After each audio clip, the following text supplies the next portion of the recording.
And so if we can stop that process, so I'm gonna have your listeners, please do not be driving when you do this. So pause this, come back to this, okay? But I want you to write this down. And it goes like this. It goes, interesting point of view that I have this interesting point of view. And you're gonna put a 3x behind that. So you're actually gonna say it 3 times. So this sounds like interesting point of view that I had this point of view, interesting point of view that I had this point of view, interesting point of view that I had this point of view. And that's gonna help cancel out those negative thoughts that are coming in, and it's gonna stop engaging the brain to find the evidence. And what I would invite the listeners to do, because it is a point of view, it's a point of view that we have and it's been processed in previous programming. But what I would invite the listeners to do is the next step, and this is the juicy part here. We cancel it out by saying that, and then the next step is to ask the question. It's called a generative question, saying what else is possible.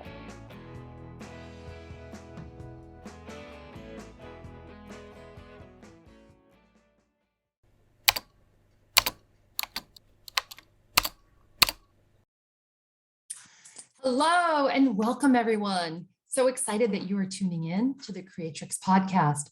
I'm Kat Moulton, curating space to inspire you as the world continues to shift and the creator economy grows to feel fully alive and thrive in all areas of your life.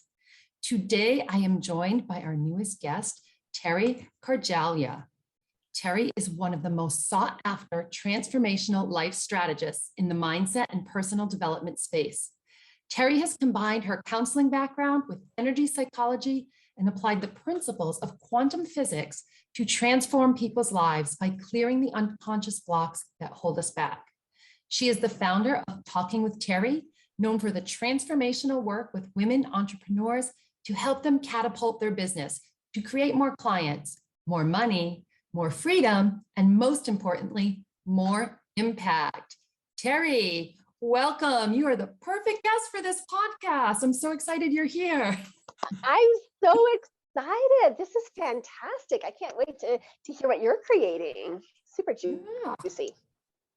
Up to all kinds of stuff, but I would love to ask you, I love when I was reading your bio and researching some work on you, like you help people, or especially women entrepreneurs, create impact. Like that caught my attention because that's a direction I am going. And I would love to know, more about you and your business and insights on how you do that for people.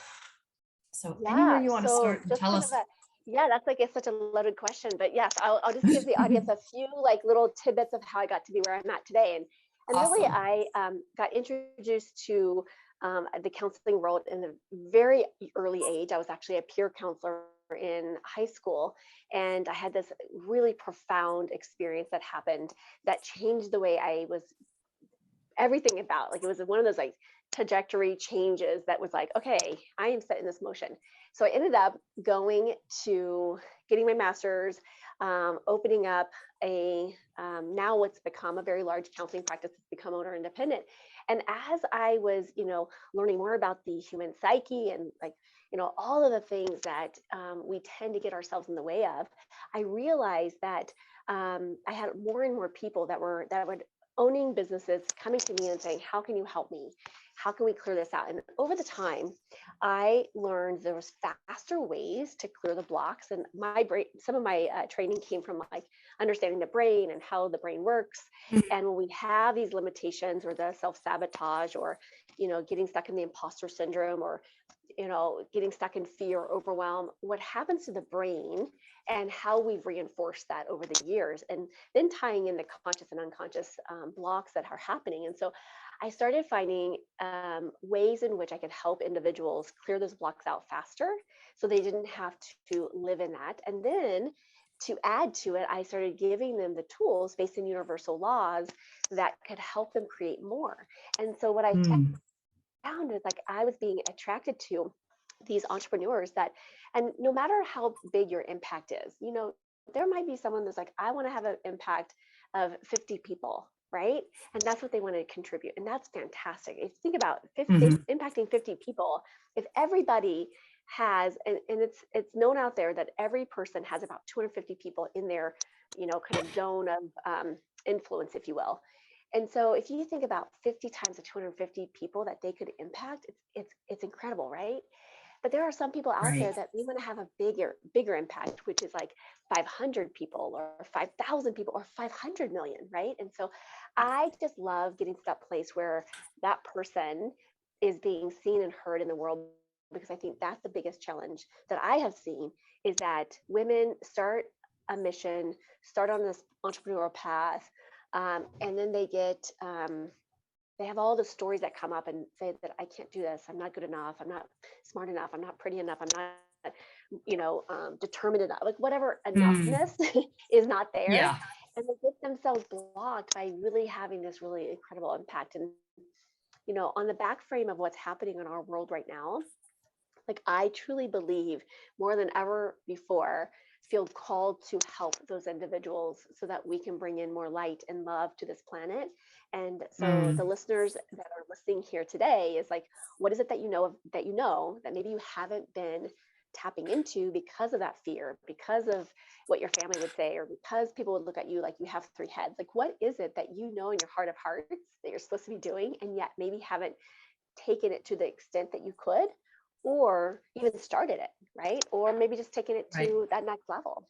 Yeah. So I'm all about like helping people really create that impact that they desire, and what's holding them back from having that impact. Right. I love that. And I think, there's so much value in what you said, no matter if someone wants to impact 50 people, 500 or more, like if we could all just do that on a small level, I mean, the The impact ripple we could effect. have worldwide. Yeah. The ripple effect would Yeah. be amazing. But, and I also heard you say when you're talking though, that women, especially like they have a mission, but they don't do it for all these different reasons. Yeah. When you work with so many people, what do you find? Is there one reason that jumps out more than others that holds women back from completing their mission? Or, or is there a Yeah. theme? I mentioned them kind of earlier, but I found kind of like the top 5 blocks that women run into. And I mentioned them earlier, but the first one is just the limiting beliefs that hold us The back. limiting, yeah. Yeah, like I'm not blank enough, like whatever that might be. The self-sabotage is a huge one. Finding women that, so what's happening with the self-sabotage, especially, is that they have such big dreams.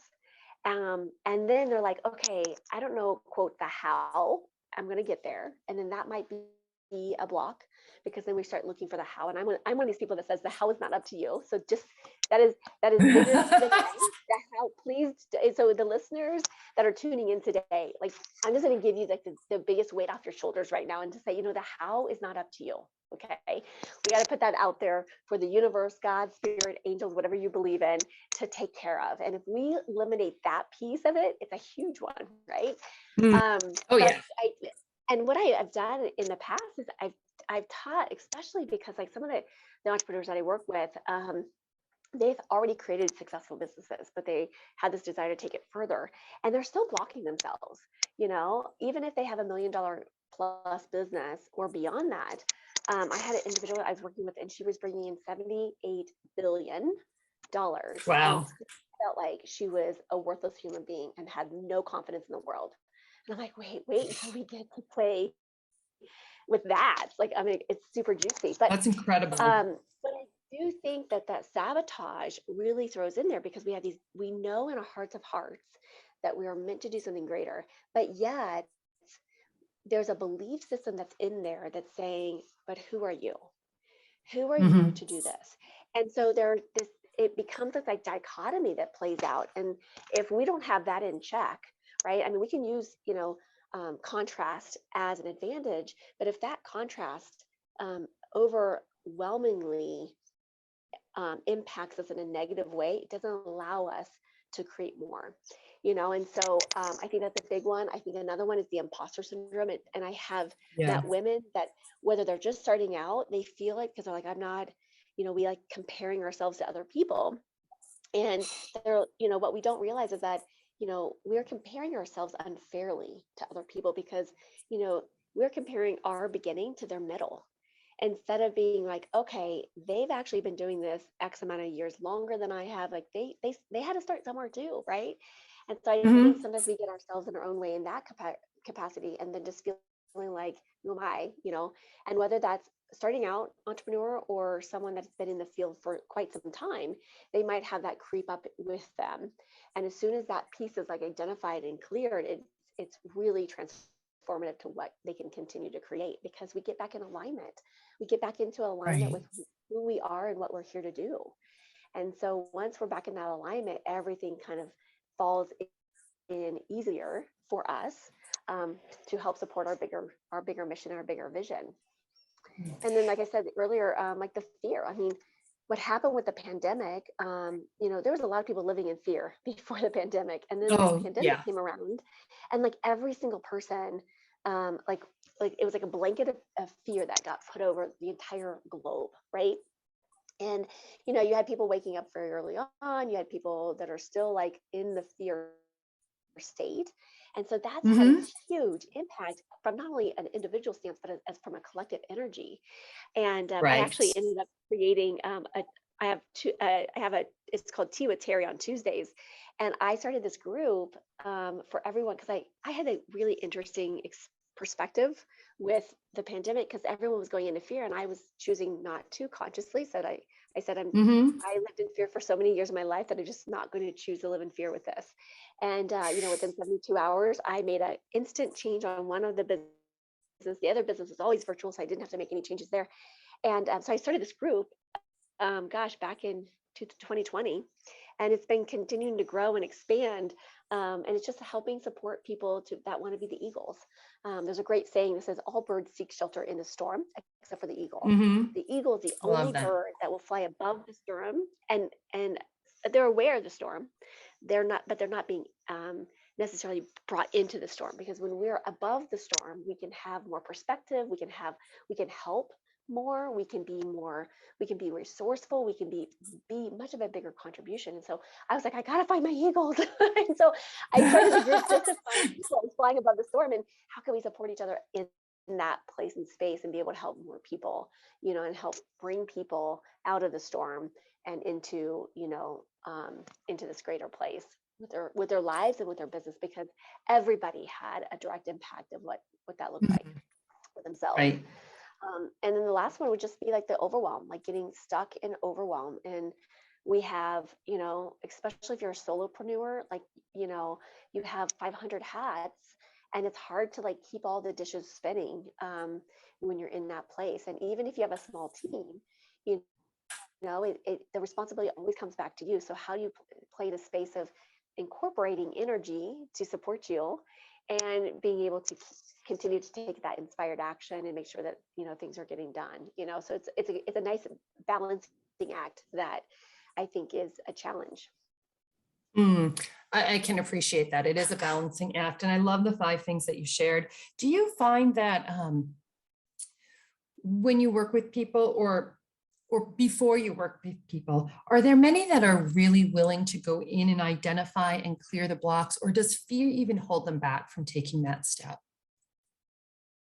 I will say, I think a lot of people, by the time they get to me, they're like, I'm ready to do something. I know in my heart of hearts that I'm supposed to be doing something, and I don't know what, and a lot of times there's Mm, not a lot of clarity to it, but they're like, right. I'm not where I'm supposed to be, right? Like I've been on this hamster Mhm. wheel for now, 2 years that turned into 4 years, this turned into 6 years, and I don't know how to get off of it. And so I do think that by the time they get to me, they're like, okay, I've tried everything, and I'm ready to take the investment. But I do occasionally have people that come in, and I just had a call yesterday, that this person was like, I just need clarity. I don't actually know what Mhm. my next step is, because I have some of these options, and a lot of times I'll teach people how they can follow the energy, and so they can make choices that it is Mhm. born congruent with them. And then how do they use that information? Because I truly, truly believe there's absolutely nothing wrong with any one of us. That we were Mhm. born with every single thing that we need inside of us. But the challenge has Yes. been we've been consumed in this world by what other people's thinking. We've gotten distracted by tapping back into our own knowing, our own intuition, our own place of peace. And so we've gotten distracted by everything that's so, I mean, there's a lot of yummy things out on our planet, don't get me wrong, but we've kind of we've kind of fallen away from going back to kind of our source energy and just tapping into that. And so once Mm. we can, kind of clear the noise sometimes, and having them go back into trusting and knowing, sometimes that's the biggest clarity and insight that people can have. So I think I've seen it both ways with individuals, looking for this work. And again, I think that folks that are really determined and really open to really having that impact, and they're starting to listen to it. And I think Hmm. right now in this time, this place and space that we're in, which is a beautiful time that we're in. I mean, it's something that we are in such transformative energy that's happening. And so more and more people are actually receiving downloads of what that's supposed to be like for them. They're receiving more information. And so I think it's been really exciting to watch people just kind of wake up to their inner knowing, which is beautiful. I agree. I've seen a lot of that too. And it is fun and it's exciting to continue to meet people that are doing that and collaborate with them and watch the ripple effects that they put out in the world. For the people who aren't quite there yet, are there any powerful strategies that you could share that they can create this life and this following of source and their intuition? Yeah, I love starting with like turning off the noise, because we Mm. have this powerful subconscious, and the powerful subconscious and unconscious is telling us, and speaking to us a lot louder and stronger than anything else. So, we have the National Science Foundation, and I don't ask me how they did this research. I'm fascinated by that. They said that individuals have around 50 to 60,000 thoughts a day, and we only Mhm. have 2,000 of their conscious. Okay. So when we Mm. think we're running the show, really the subconscious, as you know, and the work that you do, know that the subconscious is running the show. And so Right. often we'll beat ourselves up. And that's one of the biggest things that I've seen with women is that we are such great self beater uppers. And I don't even think that's the word, but Yep. It is. Been we there. beat Yeah. ourselves up. We beat ourselves up. And whether we've done something what we perceive as wrong, or we have these incredible judgments of ourselves and of others. And I was just on my 6-week masterclass yesterday, and I was talking about like this concept of judgment. And if we can eliminate that piece of it, it would be such a game changer for people. And so what I mean by the judgment is like how we beat ourselves up. So what happens in the brain when we beat ourselves up, we say, "Oh my gosh, I'm such an idiot." And I can't tell you how many women I've heard that, like, "Ugh, I can't, I'm so Hmm. stupid. I'm an idiot." Yeah. And what happens with the brain is the brain actually goes and it activates the reticular activation system in our brain. That part in the brain actually scans our environment to find the evidence. And if I'm telling Right. myself I'm an idiot, the brain goes, "Well, yeah, you forgot to pick up your kid the other day at school. Like you're an idiot. You know what? Hmm. You forgot to, that text that you just sent had a typo in it. Like you're an idiot." Like it doesn't matter like what the evidence is, but it will find the evidence to support that. And then we go Right. down these spirals. And so if we can stop that process, so I'm gonna have your listeners, please do not be driving when you do this. So pause this, come back to this, okay? But I want you to write this down. And it goes like this. It goes, interesting point of view that I have this interesting point of view. And you're going to put a 3x behind that. So you're actually going to say it 3 times. So this sounds like interesting point of view that I have this point of view, interesting point of view that has this point of view, interesting point of view that I have this point of view. And that's going to help cancel out those negative thoughts that are coming in, and it's going to stop the engaging the brain to find the evidence. Mm. And what I would invite the listeners to do, because it is a point of view, it's a point of view that we have and it's been processed in previous programming. But what I would invite the listeners to do is the next step, and this is the juicy part here. We cancel it out by saying that, and then the next step is to ask the question. It's called a generative question, saying, "What else is possible?" And that starts to open ourselves back up to receiving, to getting back into the alignment of what we can be creating more of. And so if we can just cancel out, and here's the thing, you can use this tool for any time you are judgment of yourself or others, anytime you're having negative thoughts about yourself or others, or anytime we jump to conclusions or outcomes. All of that actually shuts off the energy. And so we want to keep the energy open and flowing as much as possible, because that's Right. when we we tap into more of the possibility mindset versus the scarcity mindset, right? It allows us to come back into more of the flow of the universe, if you will. And so it just opens ourselves back up to receiving the possibilities. And so if we can start doing that, and I always tell people, they always ask me, how many times should I be doing this? I was like, well, we have like 48,000 thoughts a day, so that are unconscious. So if we do it 10,000 times a day, you're on to something. But in reality, if you can just teach this to somebody else and come up with a code word, like the purple elephant or something, and when you're berating yourself or beating yourself up, or someone else can tell that you're in deep in thought, and you're like, hey, what's going on? And they're like, oh, I just messed this up, blah, blah. Just say, okay, purple elephant, right? And just help each other like cancel out those thoughts that are not serving us. And this becomes really powerful. I had a client one time, and she came in and she kept saying, I'm stupid. And she didn't even know, she had no conscious awareness. So actually I had to record a session one time. And because at the end of the session, she would always like, no, I don't ever do that. And I actually had to replay it. She had absolutely no conscious thought about it, awareness of it. And then she heard herself. She's like, oh my gosh, I didn't even know that I said this. I'm like, yeah, it's constant. So I started having her do this, and immediately within probably about 3 weeks of her just constantly cutting out and blocking and no longer taking on that, she had already shifted the words that she was using with herself. And it was like a night and day. But also what happened as a result of that is that she started connecting with more powerful people in her world. She ended up finding the love of her life. She ended up, there was so much other things that happened as a ripple effect by her shifting off the energy of the negativity. And so it's powerful when we can shift it. Right. It is powerful. And I love that tip that you gave, or that tool. That I've learned a lot of different pattern interrupts over the years. And I really like that one. Interesting point of view. And I wrote it down too. So I hope the listeners did. So I would recommend, it's hard to like get into the practice of it. So just, write it on a Post-it note, put one in front of your refrigerator, put one in front of your desk, put one on your car steering wheel. And so it just starts to like get into the programming of canceling it out. And it's amazing.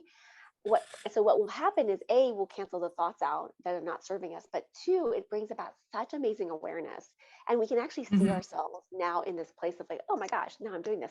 So if I ever beat myself up, like I'm always like, what? Like I have such awareness of like, what am I saying to myself? And so we're constantly bringing in that information that's conscious and unconscious.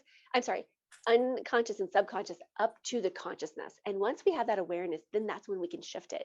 And so it's powerful to start seeing how we can shift that and do it in a easy, fun way. Now, if you say this out loud, people may give you, a look, but just do it inside your head. And here's the other thing.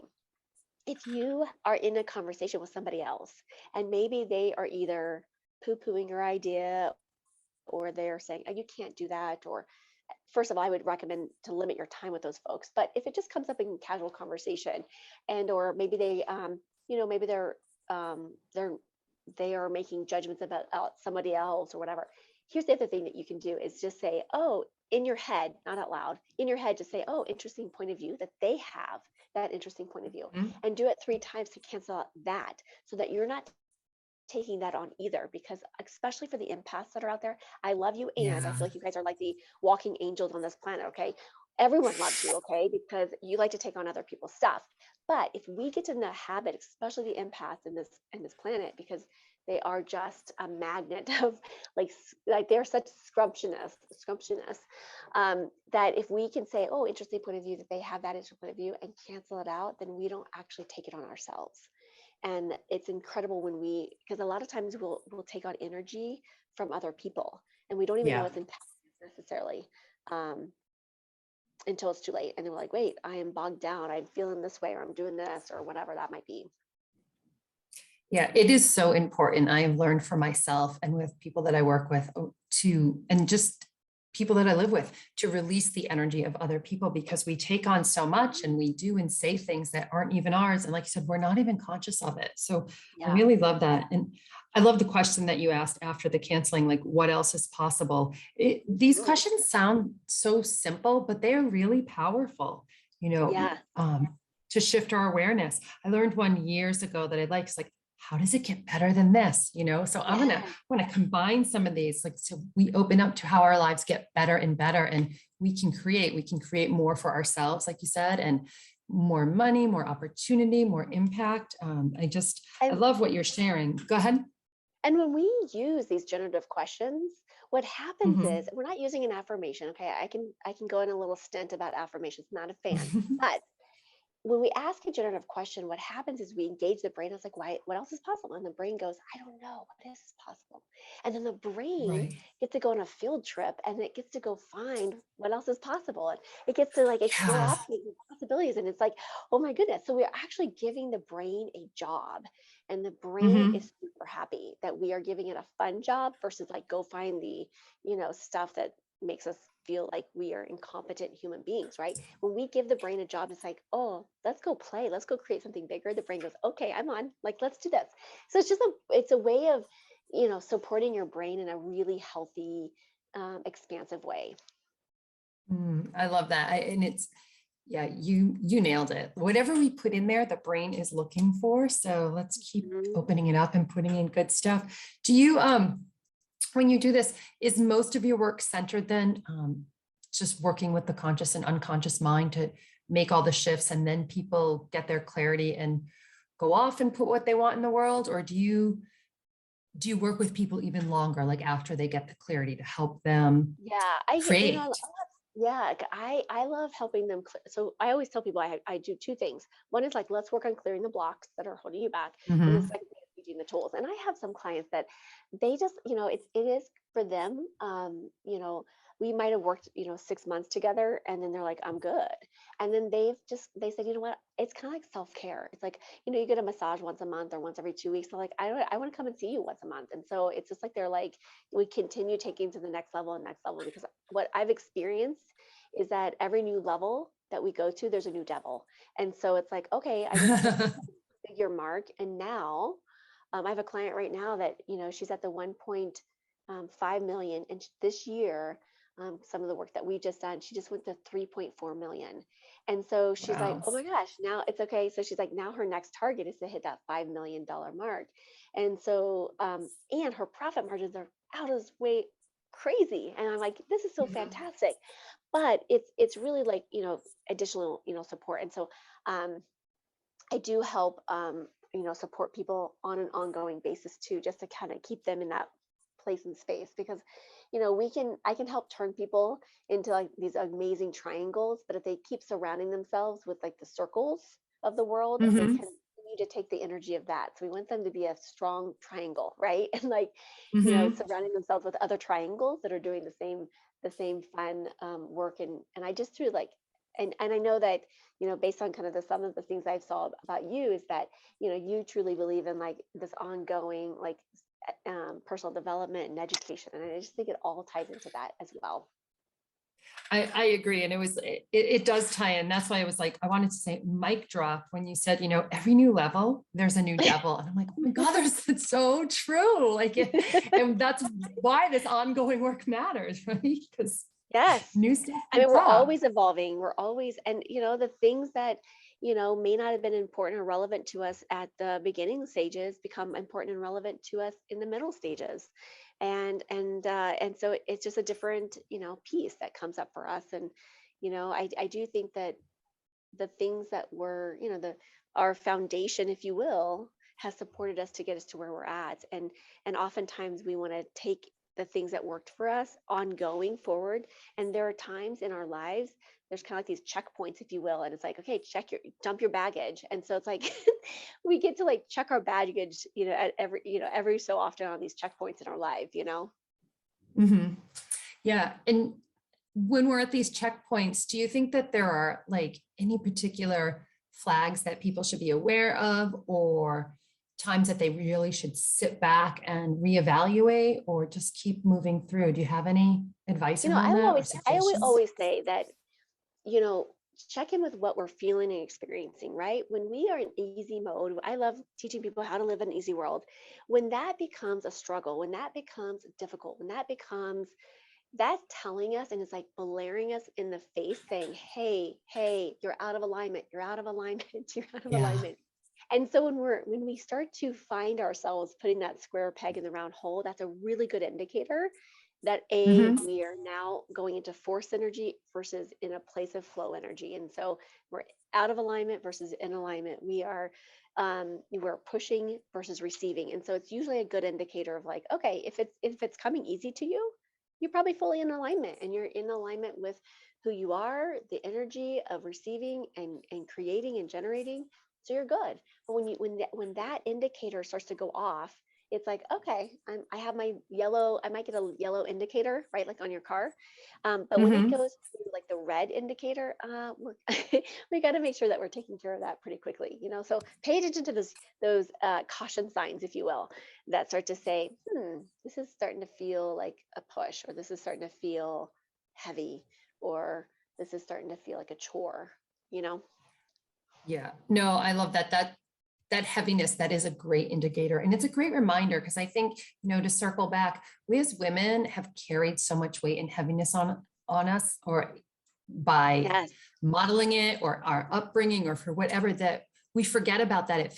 Sometimes it feels like, or it used to be for me, we were just so used to it. Like we got used to Yeah. carrying that heavy pack. So like reminding us that it should be easier and lighter is powerful. And that is an indicator that that's not how it's supposed to go. Like ideally, right? If we want to live in Yeah. alignment and live in flow. Yeah. And I think Do you feel, I'll say this go bold ahead. statement. This is this, that I think about 95% of the stuff that we carry on is not ours. It is Mhm. not ours. And so when we get to that place that we can start to release, know that and release that, it just is such a game changer. It is. It's so freeing. And I was going to ask, you kind of answer the question that I was going to ask in a way. So I don't know, the questions just flow. And so I don't remember, but I appreciate that. Do you have any, before we wrap up, any last like words of wisdom or advice or tips you'd like to share for our viewers who are struggling and wanting to step into more alignment and flow? Yeah, let me think. Just this is super simple, and it's like so overrated, but I just want the listeners Mm, to just close your eyes for just a second, put your hand to your heart, and then just ask this question: what is it that I'm refusing to know that if I did would make all the difference? And just tune into that. mm. And you might have to ask it more than once. I recommend doing it before bedtime. Maybe you're like laying down, you're like in your comfy pajamas and laying in bed, and just ask that question. And you'll get so much clarity and awareness when you receive that. And and this is a tool that you can use on any part of your level, whether you're starting out, mid level, or even at that higher level where you're thinking about, moving on something completely different in your life. But just what is it that we're not listening to? With our body and our spirit and our soul, and just getting that clarity and receiving that. And that's a tool that you can do at any point in your life. So it's just a fun, quick check-in tool to help support people. Teri, I really love that and appreciate it. One of the things that I'm getting from you is like regarding like the energy work or the energy psychology. It's very simple. It's not this like woo-woo or out there weird thing. It's like so simple Yes. and practical, and we overlook it Yeah. sometimes. Well, and I used to think that I don't know, like I came from like the clinical realm, and so it was like I don't know, like I think we over complicated it for people. And Mhm. really, when you tap back into the ease of it, it just is such a game changer. Um, and you're absolutely right. Like and everything that I teach my clients, all the tools that I teach them, everything is every tool that I teach is under 2 minutes, and most of them are under Wow. 30 seconds, because I want people to be able to quickly engage in this.